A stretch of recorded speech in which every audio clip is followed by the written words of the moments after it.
210쪽을 보시면 등기부가 나와 있습니다. 210쪽에 등기부가 나와 있는데요. 이미 설명할 건 다 설명을 했습니다. 쭉 읽어보시면 돼요.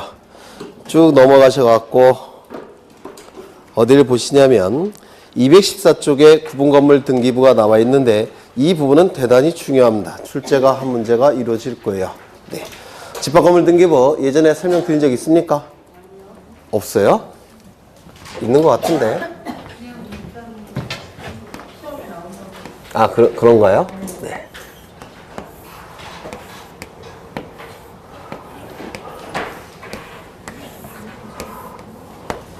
이건 아파트인데요. 레미안 아파트 1001동 건물입니다.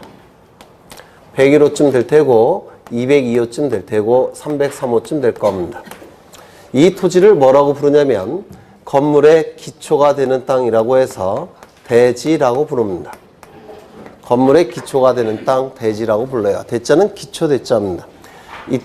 이 건물에 대한 등기부는 먼저 1001동 표제부가 존재합니다. 그 이유를 보시면 1001동을 보시면 면적이 존재합니까? 1001동에 대해서? 면적 존재하죠. 그럼 면적을 기록하는 등기부가 있어야 되는데 면적은 어디 기록합니까? 표제부에. 건물의 경우 소재, 대지 지번, 종류, 구조, 면적은 등기부에 어디에 기록합니까? 표제부에. 따라서 1001동은 1001동 건물은 면적이 존재하기 때문에 면적을 기록하는 표제부가 있어야 됩니다. 이 건물을 뭐라고 부릅니까? 집합건물. 지금 1001동 건물은 9개로 구분되어 있죠. 구분된 하나를 얘기할 때는 구분건물이라고 했습니다. 구분건물. 9개의 구분건물이 1001동에 집합되어 있죠. 따라서 1001동을 얘기할 때는 집합건물이라고 부릅니다. 집합건물.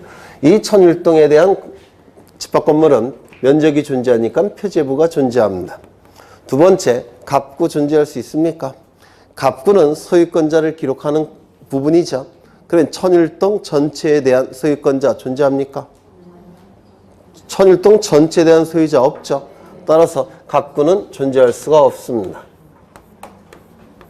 갑구가 존재하지 못한다면 을구도 존재할 수 없습니다. 그래서 1001동 전체에 대해서는, 즉 집합건물에 대해서는 표제부만 존재합니다. 두 번째, 101호. 101호 보시면 면적이 따로 존재합니까? 존재하죠. 따라서 면적을 기록하는 뭐가 있어야 됩니까?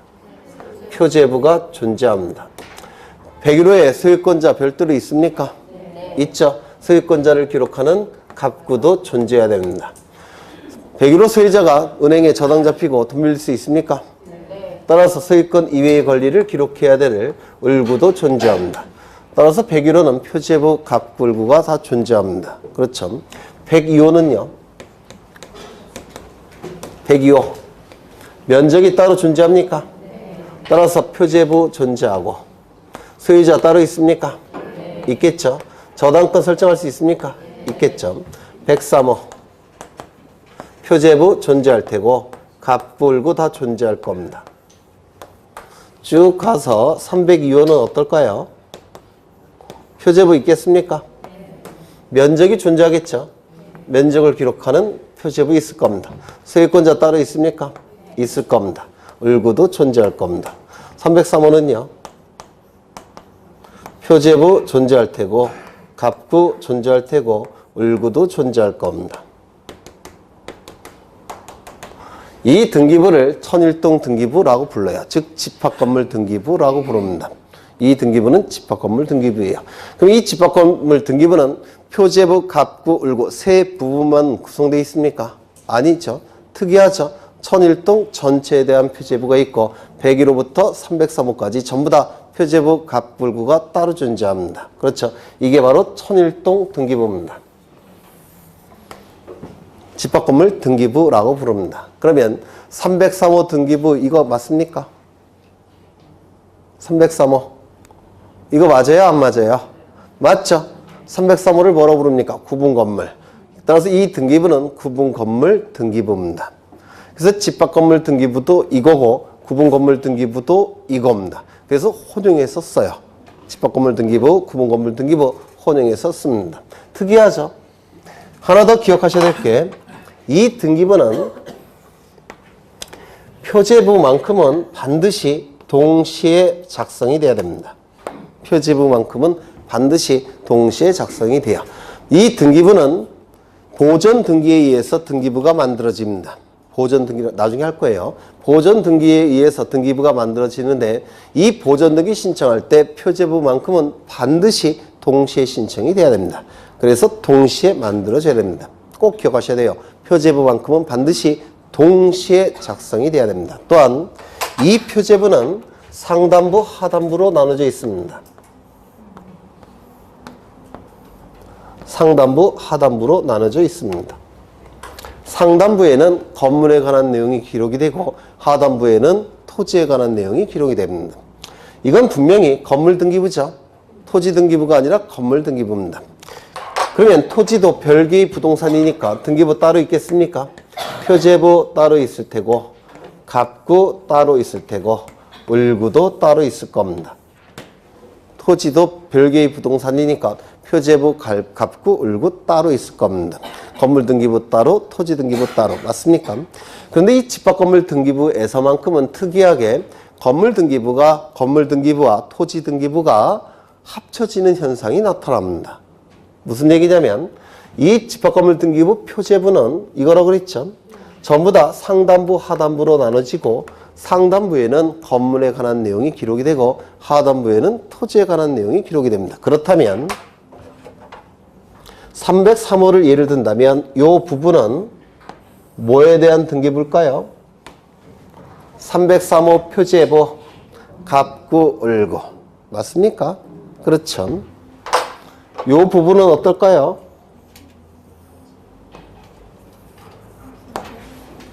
토지 표제부, 갑구, 을구. 그렇죠. 그래서 이 집합건물 등기부는 토지 등기부와 건물 등기부가 합쳐지는 현상이 나타나기 때문에 대단히 중요하고 시험에 자주 출제가 됩니다. 이게 나중에 상세하게 볼 겁니다. 그냥 이런 게 있다는 것만 보시면 돼요. 이때 상단부는 건물에 관한 내용이 들어간다고 했습니다. 맞습니까? 네, 상단부에는 건물에 관한 내용이 들어가요. 건물과 토지를 보시면 건물이 위쪽에 있고 토지가 아래쪽에 있죠. 그래서 위쪽은 건물에 관한 내용이, 아래쪽은 토지에 관한 내용이 들어가는 겁니다. 그럼 이건 천일동 표제부니까 천일동에 관한 내용이 바로 여기 들어갈 겁니다. 맞습니까? 제목은 한동 건물의 표시라는 타이틀로 들어가요. 나중에 프린트로 나눠 드릴 겁니다. 그냥 들어만 드시면 돼요.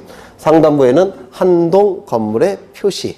그러면 이 한동 건물과 대구 관계를 이루는 것은 이 토지 전부겠죠. 요 내용이 여기 들어가는 겁니다. 제목은 대지권의 목적인 토지의 표시라는 타이틀로 들어갑니다. 대지권의 목적이 되는 토지의 표시.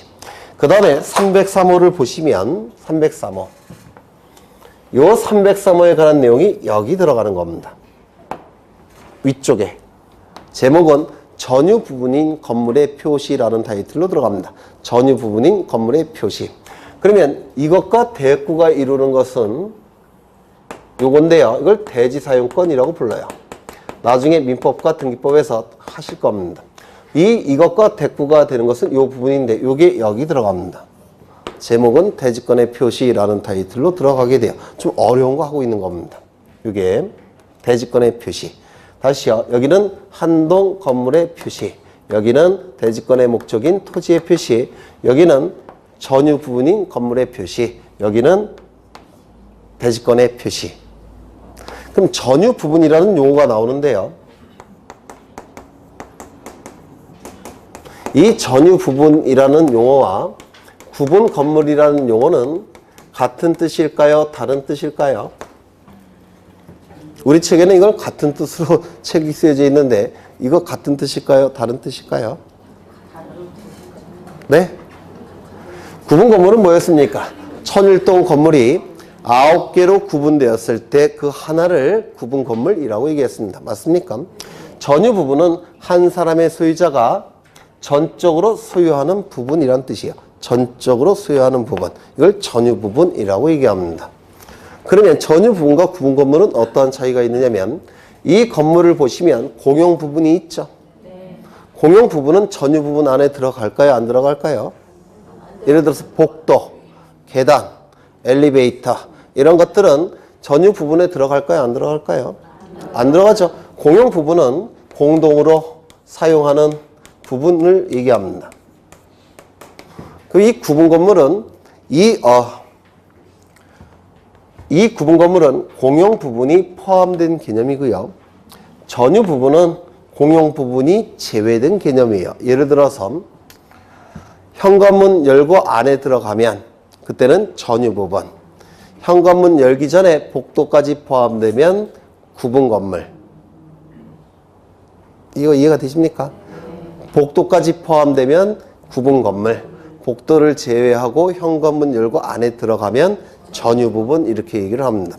그럼 여기는 구분 건물의 표시가 아니라 전유 부분인 건물의 표시예요. 전유 부분인 건물의 표시. 구분 건물의 표시가 아닙니다. 그렇죠? 나중에 또 할 겁니다. 이때 303호 소유자를 뭐라고 부르냐면 구분 소유자라고 부릅니다. 민법에서 하실 거예요. 구분 소유권자, 구분 소유자라고 부릅니다. 구분 소유자 갑이 303호를 소유하기 위해서는 반드시 이 토지를 사용할 수 있는 권리가 있어야 됩니다.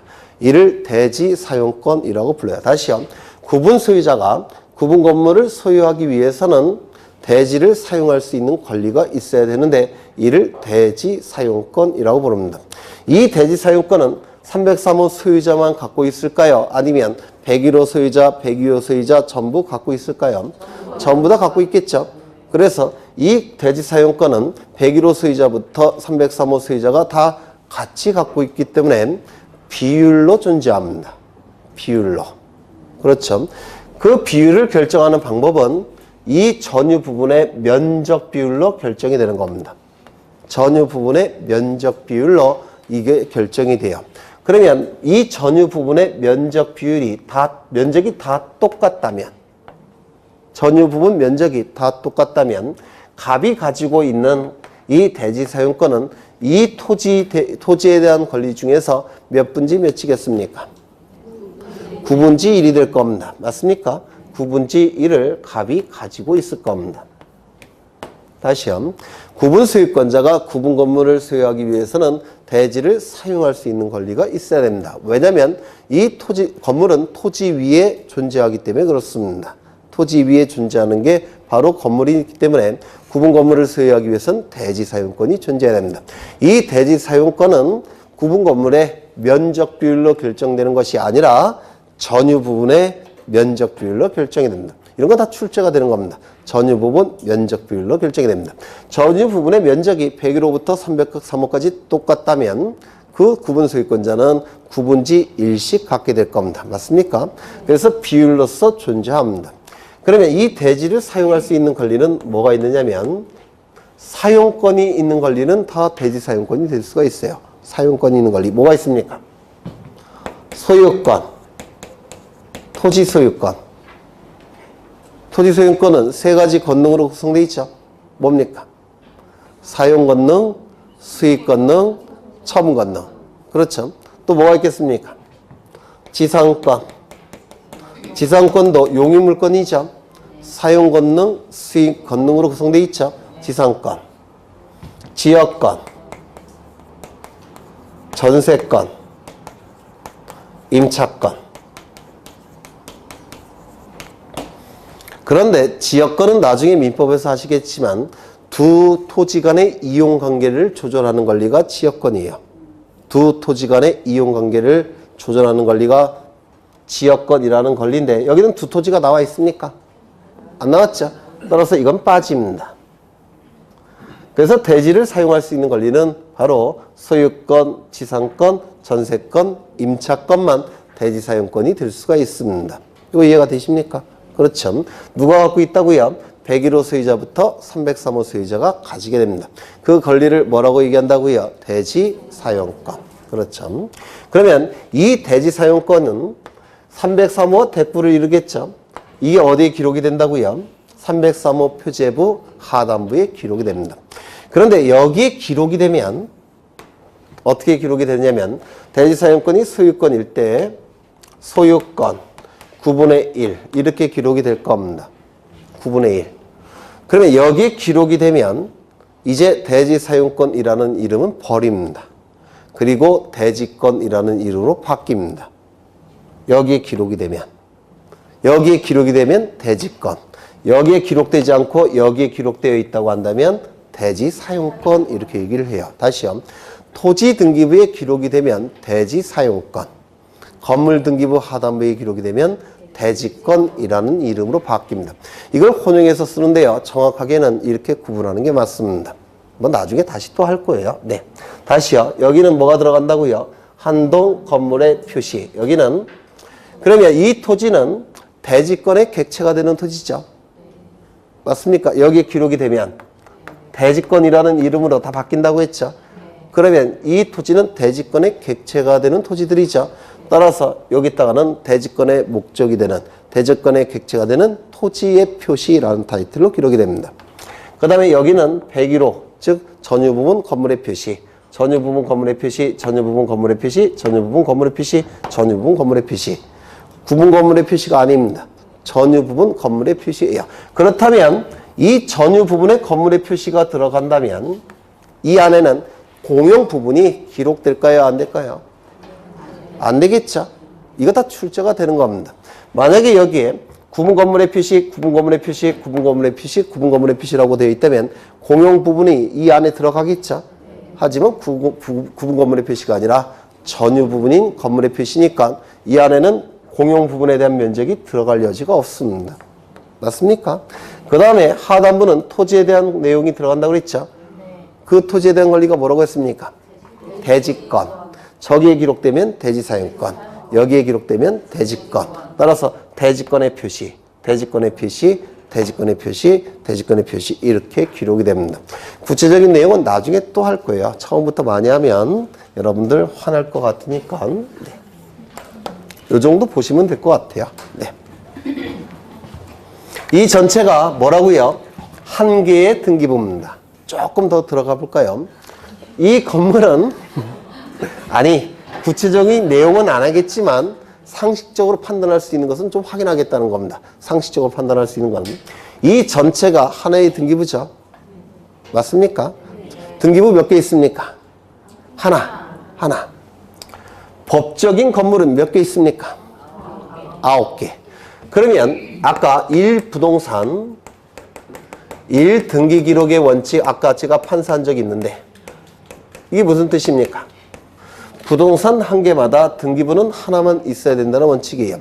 부동산이 한 개인데 등기부가 2개, 3개, 4개가 있다면 공시기능에 혼란이 발생합니다. 그걸 막기 위해서 부동산마다 등기부는 하나씩만 있어야 돼요. 맞습니까? 그게 1부동산 1등기기록의 원칙입니다. 부동산은 한 개인데 등기부가 2개가 있다고 한다면 즉 표제부 갑골구가 이렇게 있다고 한다면 여기는 갑소유, 여기는 을소유. 공시기능에 혼란이 발생하죠. 따라서 1부동산 1등기기록의 원칙상 하나를 없애야 됩니다. 맞습니까? 이게 1부동산 1등기기록의 원칙이라고 부릅니다. 그런데 이 집합 건물의 경우에는 법적인 부동산이 몇 개라고요? 9개. 등기부는 몇 개입니까? 따라서 1부동산 1등기기록의 원칙이 적용됩니까? 적용되지 않습니까? 적용되지 않는다라고 얘기합니다.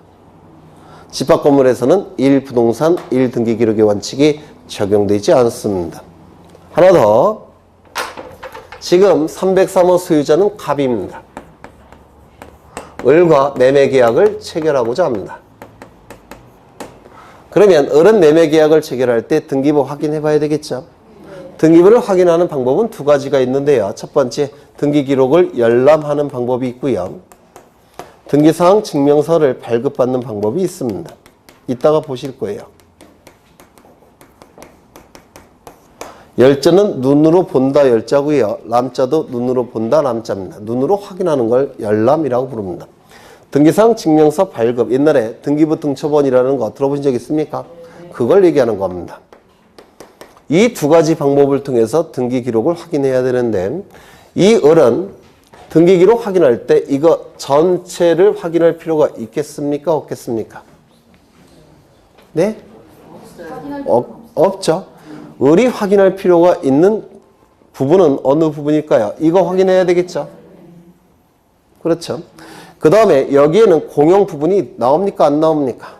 안 나오죠. 공용 부분은 여기 들어가 있습니다. 여기에. 그럼 이거 확인해야 되겠습니까?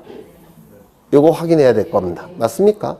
그러면 이 등기기록의 열람이나 등기사항 증명서 발급제도를 등기기록의 공개제도라고 부르는데요. 이 등기기록의 공개제도에 있어서 하나의 등기부는 전체가 하나의 등기부가 아닙니다. 이때는 한동 건물의 표제부와 해당 구분 건물 303호죠. 해당 구분 건물의 표제부 갑구 을구, 즉 해당 전유 부분의 표제부 갑구 을구만 하나의 등기부입니다. 그러면 존재할 때는 이 전체가 하나의 등기부였는데 공개가 될 때는 전체가 하나의 등기부가 아니라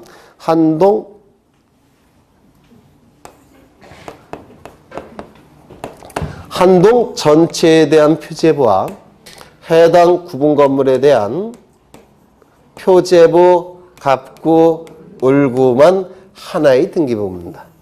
쉽게 얘기해서 존재할 때의 등기부의 구성과 공개가 될 때의 등기부의 구성은 같다, 다르다, 다르다. 이게 단골로 출제가 됩니다. 존재할 때의 등기부의 구성과 공개가 될 때의 등기부의 구성은 집합건물 등기부에서는 달라집니다. 특이하죠. 그래서 자주 출제합니다. 요게 그 내용들이 쭉 나오게 됩니다. 214쪽에 줄은 1월달부터 줄 칠 겁니다. 그리고 1월달부터 줄 칠 때 지울 건 다 지울 거예요. 시험에 안 나오는 거. 네, 그렇게 보시면 되고 쭉 넘기겠습니다. 217쪽을 보시면 맨 꼭대기에 니은, 디귿, 리을이 나와 있죠. 네, 요거 별표 치십니다. 아직은 설명을 안 드릴 거예요. 민법에서 좀 더 공부하신 다음에 설명을 드릴 거고요. 단골로 출제되는 부분이죠. 그 다음에 쭉 넘어가겠습니다. 220쪽을 보시면 공동담보 목록 편철장이라는 문구가 나오죠. 올해도 출제가 됐는데요. 거기 5개 이상이라는 문구 있습니까? 네, 이게 올해 출제가 됐습니다. 누구나 예상했던 지문이었어요. 그 다음에 그 밑에 신청세 공동담보 목록을 첨부하는데 이를 편철한 장부인데요. 이게 좀 그런 게 예전에 이 공동담보 목록이라는 것은 등기를 신청하는 사람이 부동산이 5개 이상일 때는 담보 목록을 첨부했습니다. 등기소에 등기 신청할 때. 아까 첨부 정보 있었죠? 그 첨부 정보의 일종이었습니다. 그런데 이 등기부가 전산 등기부로 바뀌면서 첨부하는 정보에서 빠집니다. 이게 첨부 정보가 아니라 등기관이 작성하는 정보가 돼버렸습니다. 이게 제가 수정을 한 것 같은데 안 돼서 네. 그래서 이 공동담보 목록이라는 것은 신청인이 작성하는 게 아니라 등기관이 작성하는 겁니다. 이거 좀 기억해 두셔야 돼요. 문구가 좀 오해의 여지가 있어서 다시요. 공동담보 목록이라는 것은 신청인이 작성하는 것이 아니라 등기관이 작성하는 서류입니다. 등기관이. 거기다 체크하세요. 등기관 작성 이렇게 쓰시면 되겠죠. 그 다음에 223쪽을 보시면 거기 등기사항의 종류가 나와 있는데 등기사항의 종류 몇 가지가 나와 있습니까? 5가지. 5가지. 등기부 초본이라는 거 들어보셨습니까? 이 초자가 일부 초자예요. 일부 초자. 그래서 일부 복사본을 등기부 초본이라고 불렀고요. 등기부 등본이라는 거 들어보셨습니까? 이 등자는 전부 복사의 의미를 갖고 있습니다. 전부를 복사한다. 등자 아래에. 그래서 이 초본은 일부 복사본이고 등본은 전부 복사본이었는데요. 이 등기부가 종이로 만들어졌을 때는 초본과 이 등본 형태로 발급이 됐습니다. 근데 지금은 등기부가 종이 형태가 아니에요. 전부 다 컴퓨터 파일 형태로 전환이 됐습니다. 이 컴퓨터 파일 형태로 전환이 됐을 때 이제 복사라는 건 의미가 없습니다. 맞습니까? 따라서 이제는 복사본이라는 게 없어요. 용어가 바뀌었습니다. 뭘로 바뀌었느냐면 이건 일부 증명서로 바뀌었고요. 이건 전부 증명서로 용어가 바뀌었습니다. 그래서 등기부 등본, 초본 이런 건 존재하지 않습니다. 지금은. 어떤 책은 아직도 있는 것처럼 써 있는데요. 등기부 등본, 등기부 초본 이런 서류는 없어요. 초본은 일부 증명서로 바뀌었고 등본은 전부 증명서로 바뀌었습니다. 이 초본 형태는 세 가지가 있고요. 그 다음에 등본 형태, 전부 증명서는 두 가지 형태가 존재합니다. 그래서 거기 보시면 전부 증명서 1번, 2번은 전부 증명서라고 되어 있죠. 전부 증명서 가로를 보시면 말소사항 포함 전부 증명서, 현재 유효사항 전부 증명서 이렇게 두 가지 형태의 전부 증명서가 존재합니다. 말소사항 포함 전부 증명서는 그 의미가 뭐겠습니까? 말소된 것도 전부 다 출력해 준다는 뜻이에요. 말소사항 포함 전부 증명서라는 게 예전에 종이로 된 등기부는 말소사항 포함 등본만 있었습니다. 그래서 전산 등기부로 바뀌면서 이 말소된 것을 쏙 빼놓고 현재 효력이 있는 것만 프로그램 돌려서 뽑아낼 수가 있게 된 겁니다. 그래서 지금은 말소사항 포함 전부증명서뿐만 아니라 현재 유효사항 전부증명서 형태도 존재합니다. 즉 말소된 것은 쏙 빼놓고 현재 유효한 내용만 뽑아서 출력해 줄 때 이를 현재 유효사항 전부증명서라고 부릅니다. 어렵지 않죠? 말소된 것까지 포함해서 출력해 준다면 말소사항 포함 전부증명서, 말소된 것을 쏙 빼놓고 현재 유효한 것만 출력해 준다면 이건 현재 유효사항 전부증명서라고 부릅니다. 그 다음에 일부 증명서 형태는 세 가지가 있는데요. 특정인 지분 일부 증명서, 이건 무슨 뜻이겠습니까? 특정인 지분과 관련된 것만 뽑아서 출력해 줄 때 특정인 지분 일부 증명서라고 부를 겁니다. 현재 소유 현황 일부 증명서 뭐겠습니까? 현재 소유권자와 관련된 것만 뽑아서 출력해 줄 때 현재 소유 현황 일부 증명서라고 부를 겁니다. 지분 취득 이력 일부 증명서, 지분을 취득하는 과정만 뽑아서 출력해 줄 때 지분 취득 이력 일부 증명서라고 부를 겁니다. 나중에 민법을 조금 더 공부하신 다음에 다시 설명을 드릴 겁니다. 다시요. 지금은 이렇게 5가지 종류가 있다는 거 이것만 기억하시면 돼요. 전부 증명서 2가지 형태, 일부 증명서 3가지 형태. 전부 증명서 2가지 형태 뭐라고요? 말소사항 포함 전부 증명서, 현재 유효사항 전부 증명서, 일부 증명서 형태 3가지, 현재 소유 현황 일부 증명서, 또요 특정인 지분 일부 증명서, 지분 취득 이력 일부 증명서. 그렇죠. 그 정도만 보고 가죠. 네. 넘어가겠습니다. 여기는 시험에 나올 게 뻔해서 나중에 줄 치면 돼요. 네.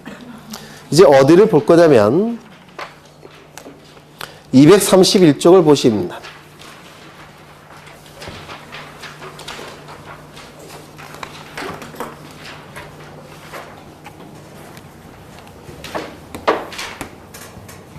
여기에 이러한 부동산이 있고요. 소유권자가 갑입니다. 갑이 을과 매매 계약을 체결합니다. 이 안에 뭐가 있다고요? 물권행위. 이를 물권행위 독자성 부정설이라고 얘기합니다. 민법에서 하실 거예요. 그리고 등기까지 갖춘다면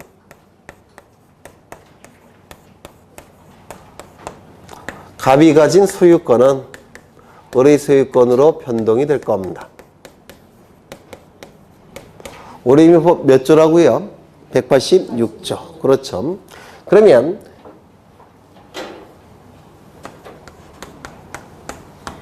여기에 매매 계약이나 물권 행위에 적용되는 법이 뭘까요? 네? 매매 계약, 물권 행위 어느 법에 의해서 이걸 규율할까요? 네? 요거는 민법의 채권편, 요거는 민법의 물권편, 그리고 총칙편 그럴 겁니다. 그래서 민법이 적용이 됩니다. 이 등기에 적용되는 법률은 뭘까요?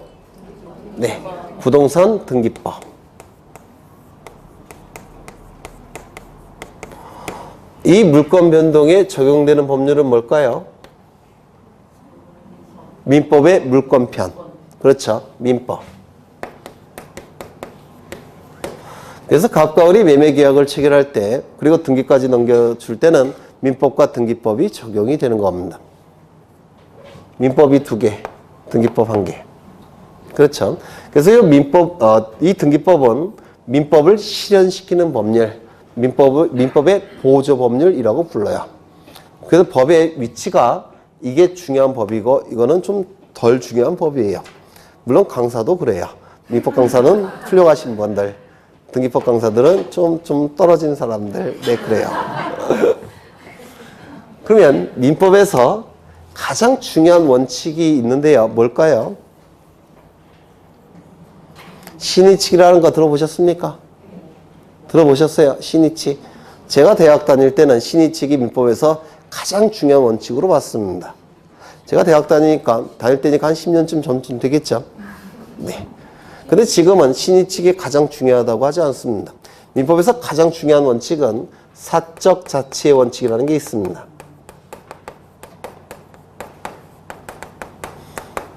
그러면 이 사적 자치 원칙이 의미하는 바가 뭐냐면 개인적인 이란 뜻이에요.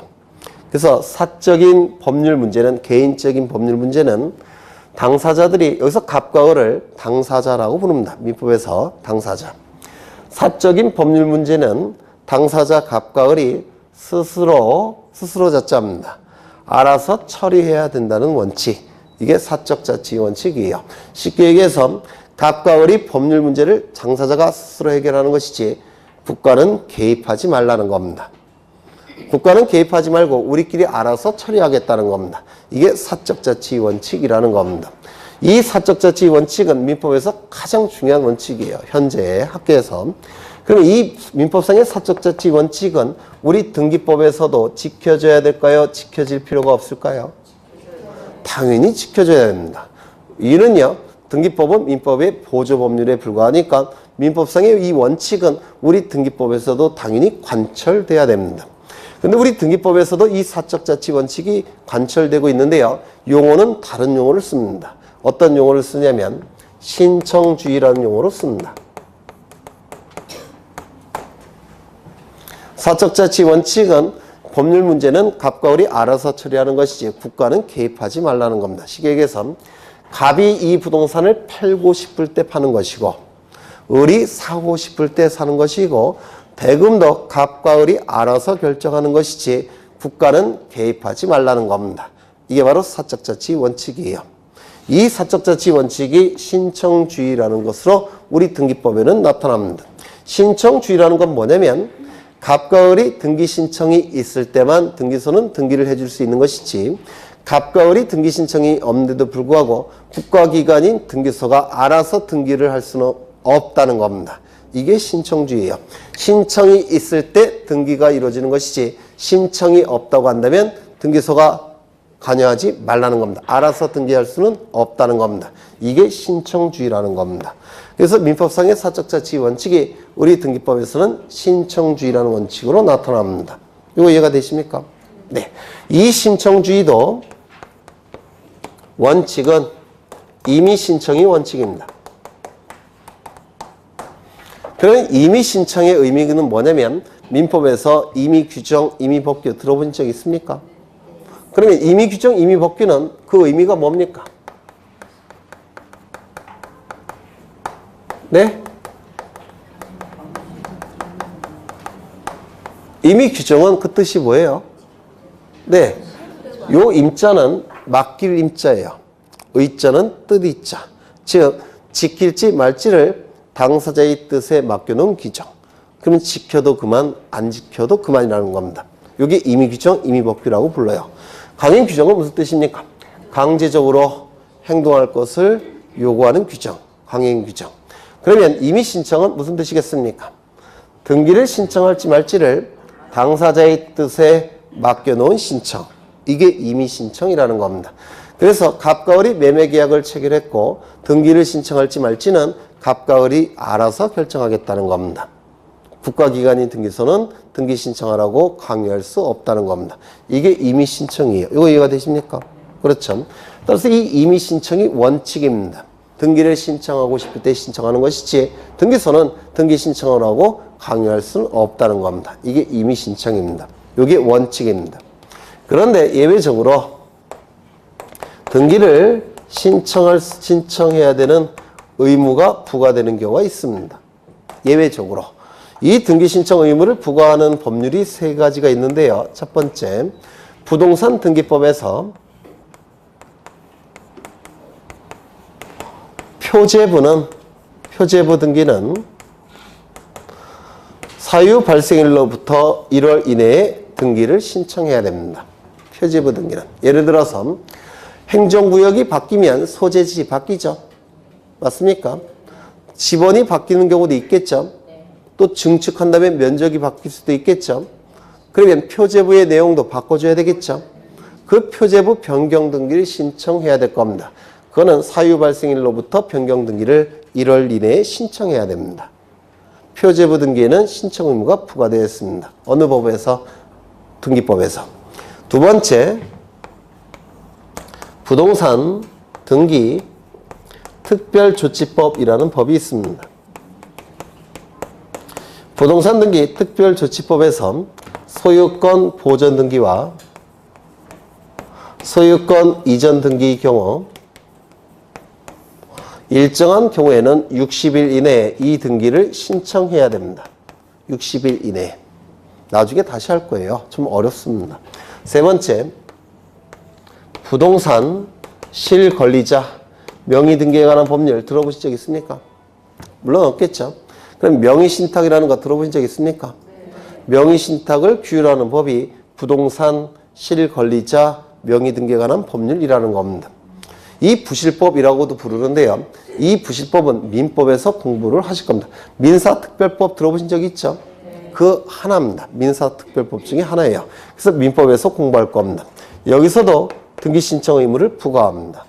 근데 이건 민법에서 하실 거고 우리 등기법에서는 이 두 가지를 할 겁니다. 나중에. 이때는 일정한 경우 신청 의무가 부과되어 있습니다. 이건 어디까지나 예외고요. 원칙은 뭐라고요? 임의 신청이 원칙입니다. 임의 신청. 등기를 신청하고 싶을 때 신청하는 것이고 등기를 신청하지 않아도 상관이 없습니다. 이거는 임의 신청이 원칙이에요. 이 임의 신청도 공동 신청이 원칙입니다. 공동 신청이 원칙이고요. 예외적으로 단독 신청과 제3자가 신청하는 경우가 있습니다.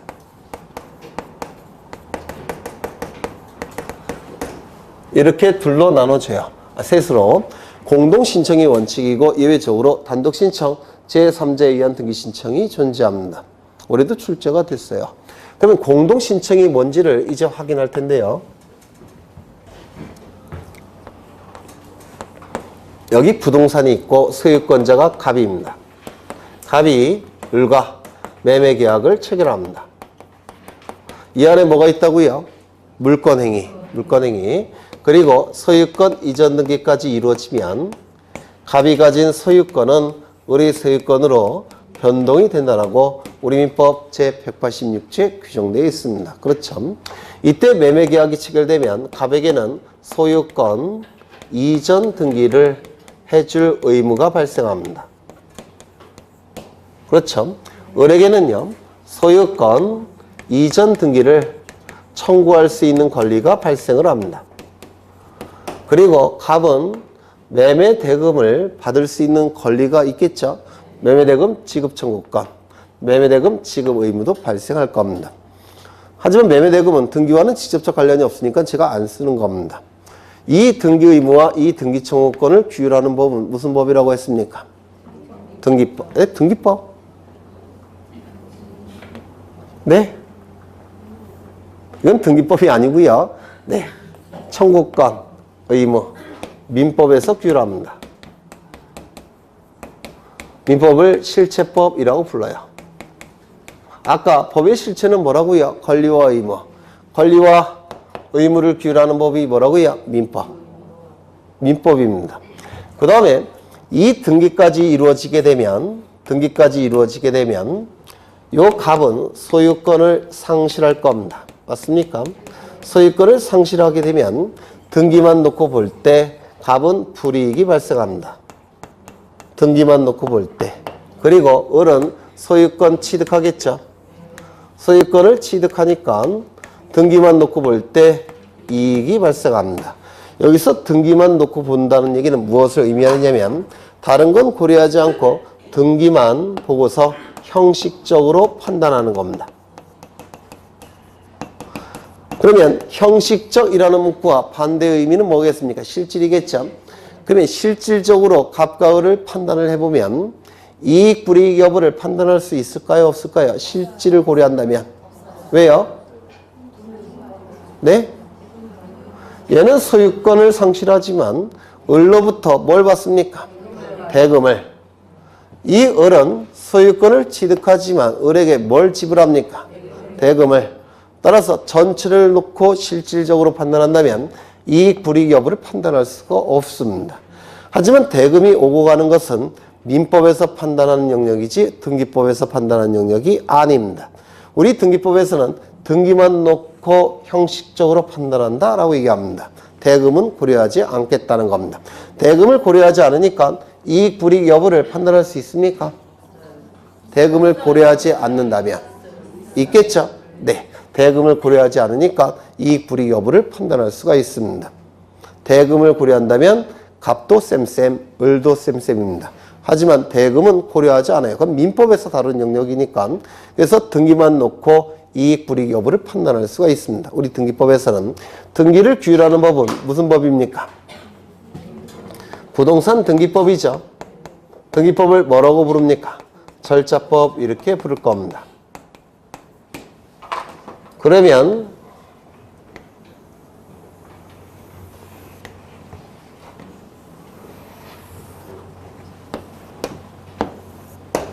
이때 갑을 뭐라고 부르냐면 등기의무자라고 부릅니다. 을을 등기권리자라고 불러요.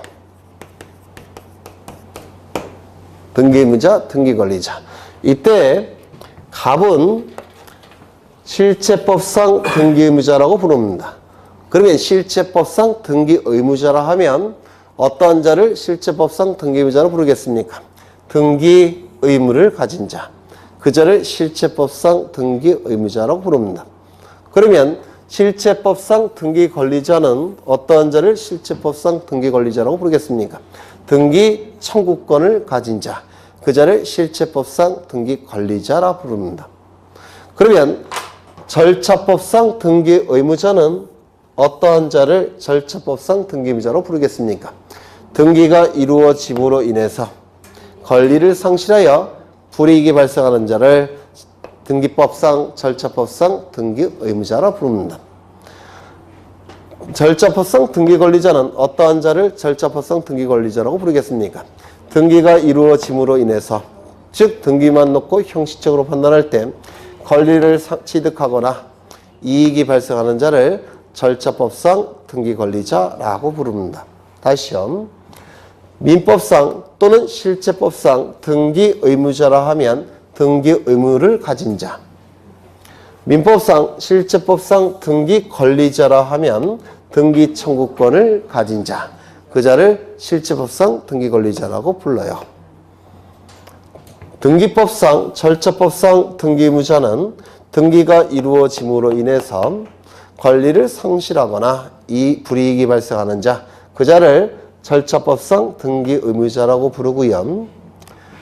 등기권리자는요, 등기가 이루어짐으로 인해서 권리를 취득하거나 이익이 발생하는 자를 절차법상 등기권리자라고 부릅니다. 되셨습니까? 그렇죠. 그런데 지금 우리는 민법을 공부하는 겁니까? 등기법을 공부하는 겁니까? 등기법.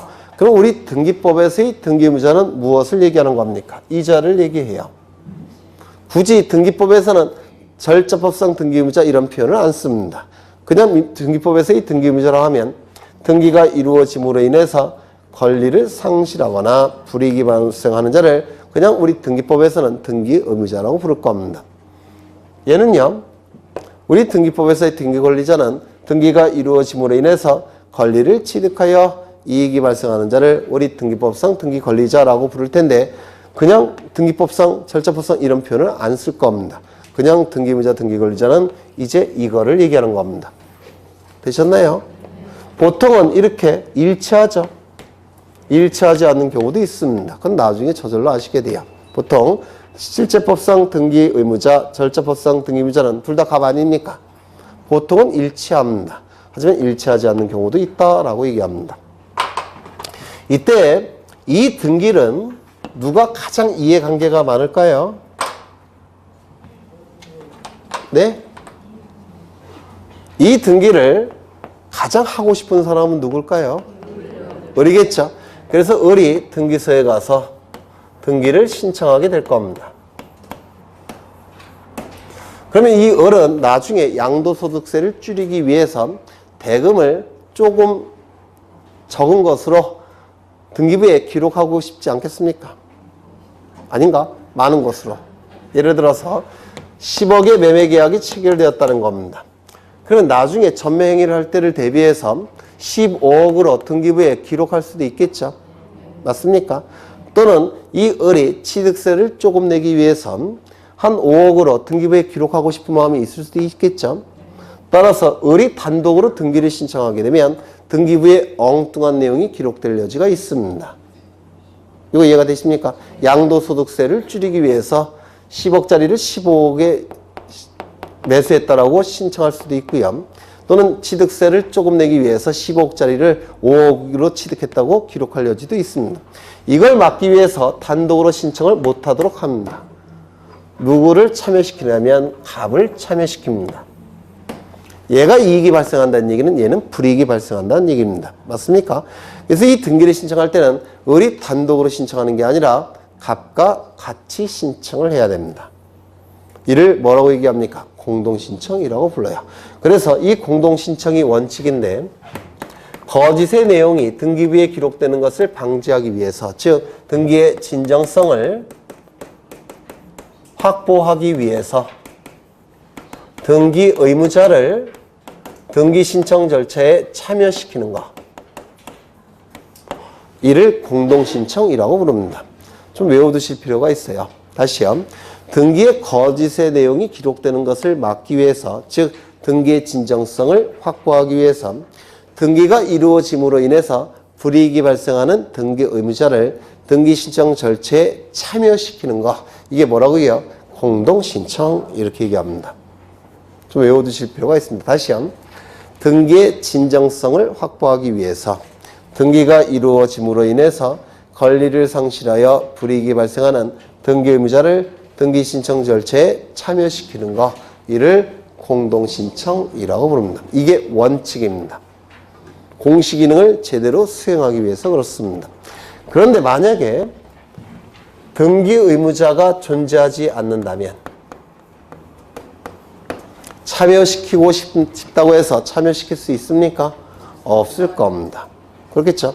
등기 의무자가 애당초 존재하지 않는다면 참여시키고 싶어도 시킬 수 없습니다. 이때는 단독 신청이 될 수밖에 없습니다. 이거 이해가 되십니까? 두 번째, 다른 방법에 의해서 등기의 진실성, 진정성이 다른 방법에 의해서 이미 확보가 됐다라고 한다면 구태여 갑을 참여시킬 필요가 있겠습니까? 없을 겁니다. 이때도 단독 신청입니다. 올해도 출제가 됐는데요. 이 단독 신청에 의한 등기를 우리가 다 외울 수는 없어요. 수십 개도 넘으니까. 출제가 됐을 때 이걸로 골라내는 겁니다. 등기 의무자가 있는지, 등기의 진정성이 다른 방법에 의해서 확보가 됐는지, 그거 갖고 단독이냐 공동이냐가 결정이 되는 겁니다. 그 다음에 제3자에 의한 등기 신청. 세 가지가 있는데요. 첫 번째, 대위 신청. 요 대자는 대신한다는 뜻이고요. 위자는 지위란 뜻이에요. 즉 당사자를, 제3자가 당사자를 대신하는 지위에서 등기를 신청할 때 대위 신청이라고 부릅니다. 제3자가 당사자 갑과 을을 대신하는 지위에서 등기 신청할 때 대위 신청이라고 부릅니다. 두 번째,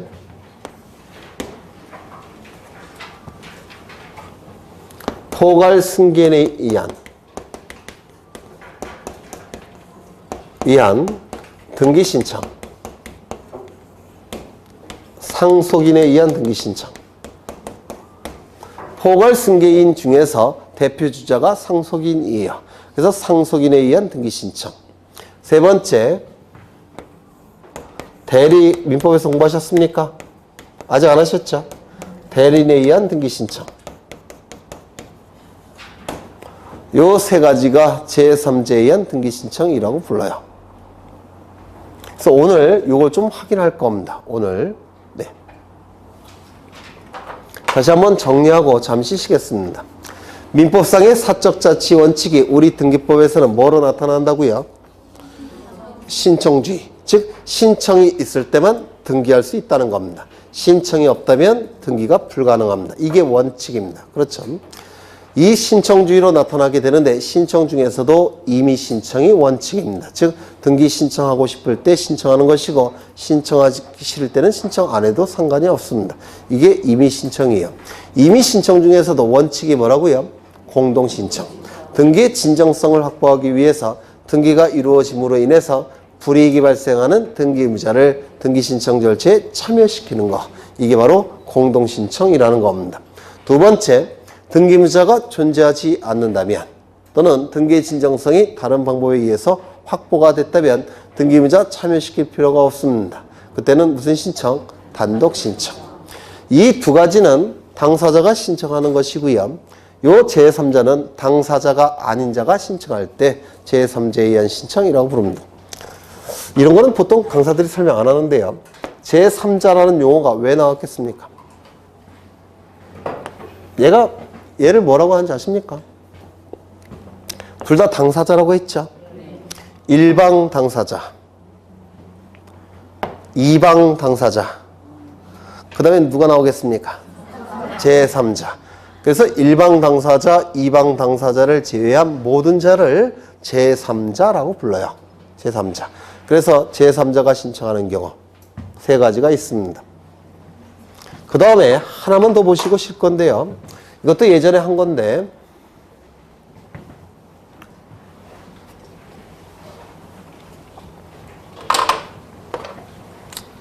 공권력의 객체인 일반 국민이 공권력의 주체인 국가기관인 등기소에 뭔가를 요구할 때는 어떤 용어를 쓴다 그랬죠?